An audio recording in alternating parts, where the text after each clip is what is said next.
In the past month, numerous games as a service titles announced that they'd be closing up shop in the near future. Games like Knockout City, Rumbleverse, and Marvel's Avengers are all due to make their debut in the junkyard of dead service games, joining the many other attempts at the cash printer model only a few games were ever able to succeed in. With games like Fortnite and Apex Legends essentially funding entire studios, it's no wonder why many publishers would chase after that trend in hopes to see even a fraction of that kind of success for themselves. The recent series of shutdowns compelled me to make this video on this topic, and whether or not the genre is doomed from the start. Which is odd, considering that the concept of a game you can play with your friends receiving continued support over time should be a slam dunk, and yet for some reason, as soon as the words live service are spoken about any game, it is immediately hit with negative backlash and a sudden loss of faith. And yet every year, more games are designed, setting their sights on that lightning in a bottle. So in this video, I would like to look back at the numerous attempts at games as a service titles and really get into what went wrong for them. I'd also like to look at the few who've done the impossible and have found overwhelming success in the genre, as well as the smaller few who've managed to stay afloat despite people rarely bringing up their success. Ultimately, to answer the question of whether or not the genre has a future in the games market today, and what that future would need from the genre to get players on its side instead of gathering their pitchforks at the mere mention of live service. Naturally, everything I say in this video is only based on my personal perspectives and aren't based entirely on fact. Of course, I did do quite a bit of research on the various titles I'll be mentioning throughout the video, but beyond that, this is mostly an opinion piece. Before we get started though folks, I just wanted to say hey, thanks for checking out this video. This is officially the second video essay I've done here, and the response in the last one was overwhelmingly positive, and I can't thank you guys enough for that. All those comments inspired me to make this video even better. Admittedly, this video is more of an extrospective look at games, while last month's was more of an introspective look. But rest assured, next month's planned video will be more introspective. As always, I'd appreciate every little bit of support and feedback you've got for me, and I would very much appreciate you sharing this video to every single person you know. Assuming, of course, you do end up liking what you see here, and if you do, you can prove it by hitting the like button and pressing subscribe if you're not already. That would help with the algorithm, and that would be pretty cool of you to do. But now, without further ado, let's get into a deep dive on the state of the live service genre and whether or not they have a future in the games market going forward. Before we can really dive deep into this topic, I think we should first come up with a definition of what a live service game is, or at least a definition that best fits for the purposes of this video. Simply because there are some games that have many of the usual trappings of a live service game, but for one reason or another aren't considered so by the masses. For example, Destiny has seasons, roadmaps, and constant support, but generally falls into more of the MMO genre. Or another game that receives continual support through updates is Minecraft, but obviously that isn't considered a live service game either. For the sake of this video, let's look at what some of the most notable live service games have in common. Seasonal content updates, battle passes, roadmaps, and quite possibly the biggest differentiator between an MMO and a live service game being that the game world is not one connected thing. Meaning games like, obviously, World of Warcraft or the aforementioned Destiny 2 would indeed fall into the MMO genre rather than live service. But now with that quick interjection out of the way, grab your scuba gear because now we can get into this deep dive. We can't properly imagine a future for this dying genre without first understanding what has gone so wrong with it for so long. While yes, it's true that there are definitely more failed attempts at a live service game than successful, it would take far too long to list out and talk about all of those here. Instead, we won't have to look no further than the latest and highest profile closing that was Marvel's Avengers. Full disclosure, I absolutely adored this game. Why do I own 10 copies of the game, including the collector's edition, you may be asking yourself? Well, I sure don't have an answer. It just kind of happened. I spent far more time than I probably should have in this game considering its severe lack of content, which brings us to the most obvious reason why games in this genre tend to fail, and that is the lack of developer support.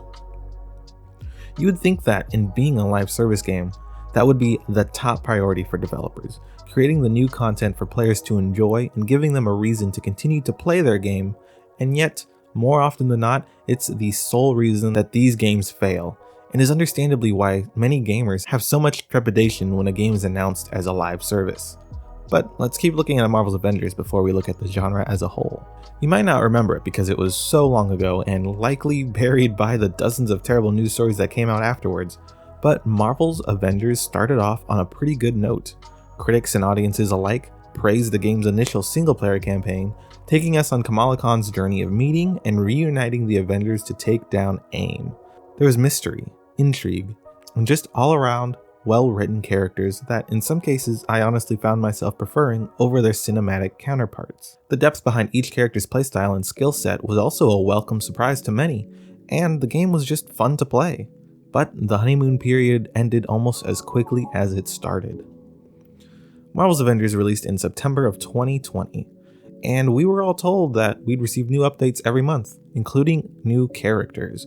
Kate Bishop was slated for October, Clint Barton for November, and the oddly PlayStation exclusive Spider-Man was rumored for December. Things were looking quite promising for the future of Marvel's Avengers. That is until Kate Bishop was delayed until December. Then Hawkeye was delayed until March, but he did come with his own new region, and Spider-Man didn't come out until November. Though we did get the War for Wakanda expansion that included Black Panther and a new region that August, with Jane Foster and the Winter Soldier coming out the following year and pretty much being the only content updates the game received in 2022. That was about it. In the game's 2-ish years of service, the promised updates were severely lacking, and even some things placed on the game's roadmaps never saw the light of day. Like, what the hell were patrols going to be, and why did the development take so long to the point of its cancellation? Are you tired of me talking about Marvel's Avengers? Well, let's look at another live service title that currently finds itself in the middle of a content drought, one that gamers have been extremely vocal about on their disappointment, and that is of course Halo Infinite. Probably the highest profile disappointment as a live service to date.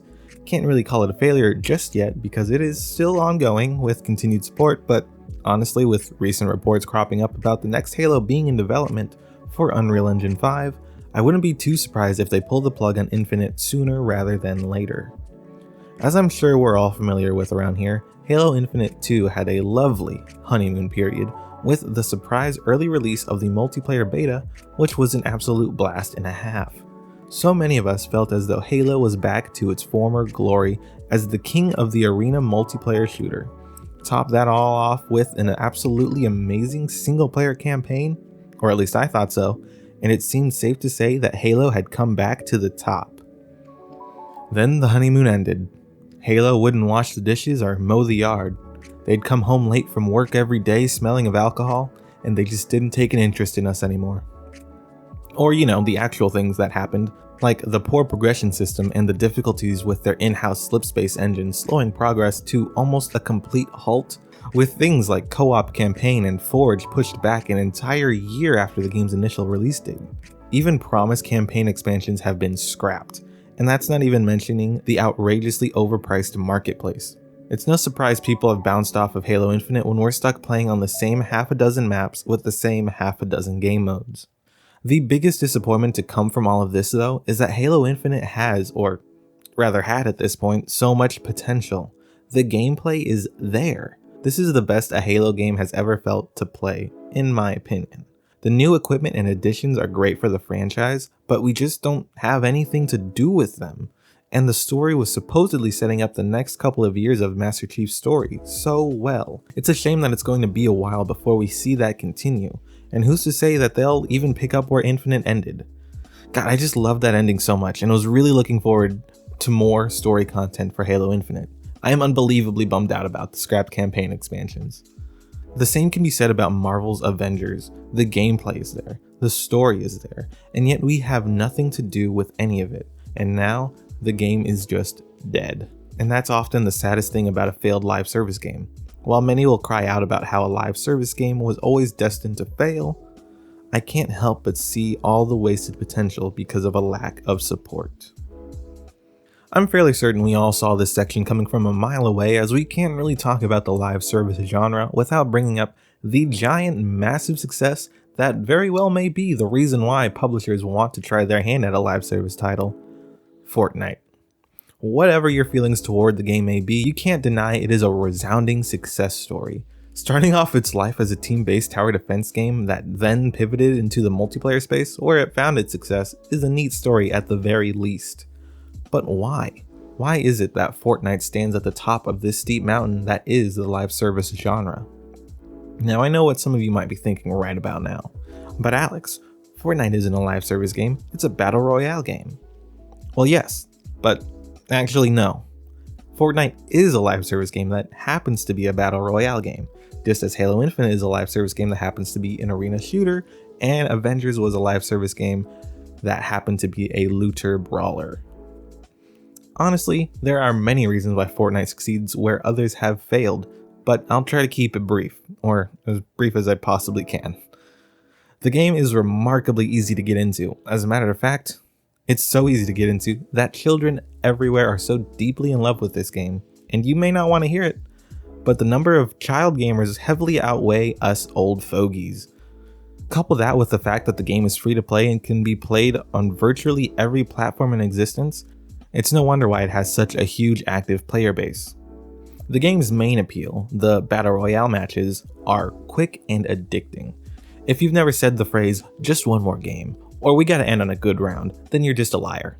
And we can't talk about Fortnite without mentioning the dozens of high-profile collaborations that have the ability to pull in lots of newcomers every time. Which is only the tip of the iceberg if you want to talk about Fortnite's impeccable continued support. Every new season of Fortnite brings along with it numerous improvements and additions, while also taking player feedback to heart and getting rid of any features that weren't so well received. It wasn't too long ago that the game shifted over to the Unreal Engine 5 to give it a new fresh coat of paint too. The longest we've ever gone with no updates from Fortnite was like those 2 or 3 days when they went offline to introduce the new chapter, which, if I'm being completely honest, I don't really know what that means, but it happened. Fortnite may be the largest success in the live service market, but we mustn't forget about the smaller successes that still have stood the test of time. Apex Legends is still out there killing it. Being a battle royale gives it that same sort of addictive quality that Fortnite has, and is another game as a service title that has stayed consistent to its seasonal content updates. Looking beyond just the battle royale genre though, how could we forget about the sleeper success Sea of Thieves? Why don't you see if these nuts fit in your mouth? While at launch, the game was certainly a bit content bare, but through the consistent updates, developer support, and a growing player base, it is clear to see why Sea of Thieves has managed to stick around, albeit not as much of a runaway success as others. Hell, even Fallout 76, if you want to count that, has managed to stick around and only improve over time, to the point where I don't think it's too insane to say that it's a pretty good game now. Now, had you said that at the launch, people would have tried to admit you into a psychiatric ward, or some sort of Arkham Asylum type place. Wink, wink. That's the thing about these live service games. Most, if not all of them, have so much potential, but few are given the opportunity to grow, and even fewer are given the opportunity to grow without facing public backlash. So what about the future of live service games? Is there a future for this genre? Will anything be able to find a spot amongst the other successes? This next year of games may very well answer those questions. One of the first known live service games we have confirmed for this year is Rocksteady's long-awaited next title, Suicide Squad: Kill the Justice League. I just wanted to make a quick interjection here. While I was editing this video, the State of Play happened where we learned more about Suicide Squad: Kill the Justice League, but that doesn't really change much of what I have to say, and that you'll hear in a moment. But yeah, I just thought I should acknowledge the fact that this was written before we knew more, but most of it still holds true. So yeah, back to the video. The only way we even know that this game is going to be a live service is because of leaks, so be cool, because I'm not trying to get taken down over here. But it is kind of suspicious how cagey Rocksteady is being about the contents of this game, isn't it? Once these leaks hit the scene, the backlash and fan outrage was swift and immediate. Why? Like I mentioned earlier, the concept of a game having continued support that you can play with your friends should be a great idea, but here, there is immediate hate for sure. The key reason here, at least, is because Rocksteady is a traditionally single-player only game developer, and arguably have created the best games in the superhero genre, so the sudden shakeup to the formula many would say they have perfected is a cause for concern. The previous example of a usually single-player developer making a superhero live service game didn't go very well, and that bad taste is still in a lot of people's mouths. Much like Crystal Dynamics, Rocksteady has little to no experience in a thriving multiplayer game. We don't really count the bare-bones multiplayer modes from Tomb Raider 2013, so I can understand where the worry is sprouting from on whether or not Rocksteady's Suicide Squad will go the way of Marvel's Avengers, or if it will join the ranks of the successful live service games. Personally, I have faith in Rocksteady. They have quite literally a perfect track record, and I firmly believe that they wouldn't have made Suicide Squad a live service title with a battle pass and all if they weren't up to the task. Task Force X, that is. Laugh now, please. But I'm also not so naive to believe that simply having a massive IP behind a game will be enough to keep it afloat, and how long they are willing to support it as a primarily single-player studio will be a big factor as well. But I am hopeful. Another confirmed, or at least heavily implied for this year, is the next premiere title from PlayStation's biggest franchise. I mean, have you seen those HBO numbers? The Last of Us Factions is going to be Naughty Dog's take on a live service game, and is seemingly going to start PlayStation's new multiplayer initiative. Naughty Dog is no stranger to multiplayer gaming. With the Uncharted multiplayer modes and the original Last of Us's own Factions multiplayer, it's safe to say that from a gameplay perspective, that Factions will be pretty good. Plus, this is Naughty Dog we're talking about here. When have they ever disappointed? And don't say The Last of Us Part 2. They told the story they wanted to tell, and you just didn't like it. Or, I don't know, I haven't played the game yet. I'll be honest with all of you, I just have not played it, because the story doesn't sound that great. Anyways, a big factor in a live service title though, as we've established, is the continued support, and rumors suggest that Factions will contain an overarching story. It could easily be the kind of story that gets told over the next 10 years or something along those lines, much like Destiny, which is genuinely fulfilling its 10-year plan that they said back in 2013 when the game first was being revealed and all that, which is pretty crazy, but I'm getting off topic. With The Last of Us being the success it is, there's no way anyone at PlayStation or Naughty Dog would let Factions sour the IP. So I have full 100% faith in this one, and I'm sure we'll be playing it far into the future, as Naughty Dog will likely utilize Factions as a way to build out the growingly popular world for everyone to explore and get lost in. I mean, come on, cross-promotion with the show alone almost guarantees its success. And the last rumored live service game on the horizon I wanted to bring up is none other than the rumored, but pretty much confirmed by leaks, Horizon Monster Hunter type multiplayer game.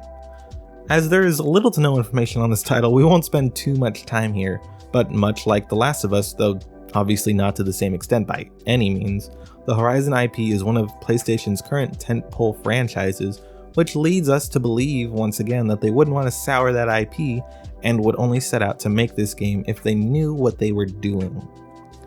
Plus, Horizon is set to release a live-action series on Netflix soon, so boom, more cross-promotion opportunities. Though it really is a shame that it's going to be a Netflix show and not like HBO or somewhere that gives their shows a budget, you know? Couple that with PlayStation's multiplayer initiative going forward, it's plain to see that this Horizon multiplayer game will likely be given all the resources it needs to thrive. Honestly, this whole section could have just been me talking about how PlayStation's multiplayer initiative may be that shot of espresso that the live service genre needs to really find its footing and provide all of the other developers an example of what a great live service game looks like. And I say all this as a primarily Xbox player. PlayStation has set the golden standard for single player experiences, and they've proved that they can succeed there. Now they have their sights set on the live service genre, and if anyone will be able to set the foundation for the genre's future, it's going to be PlayStation. Oh my god, that script turned out to be a lot longer than I thought it was going to be. Oh my god, I'm still like catching my breath from reading all of that. Will this video even be out by the end of February with how long it is? I don't know, I sure hope so. How do I usually end these things? I don't even remember. That's the state of the live service genre. I, for one, hope there will be a sort of renaissance for the genre, because when these type of games hit, they hit. I always found so much comfort in sliding back into Marvel's Avengers, and it's a shame it's going away. So I hope future titles in the genre will learn from both the failures of the past and the successes of today, so that I'll have something to fill that void. But what do you think about the games as a service / live service genre? Are you one of the people who immediately are against it in any shape or form? And if so, tell me why in the comments below. I'm genuinely curious. Or are you the type of person who loves these games, and if that's you, which one is your favorite? And what are you hoping for in the genre's future? I love reading your comments, so please, let me know. Plus it helps with the algorithm to boost this video, so that's pretty cool too.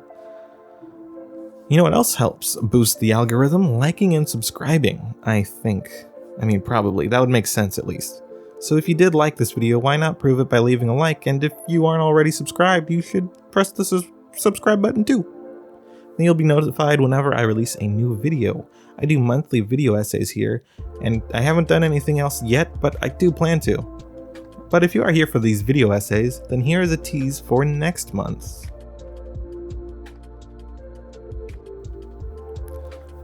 But yeah, in closing, thanks for stopping by, and I hope you'll join me in the next one.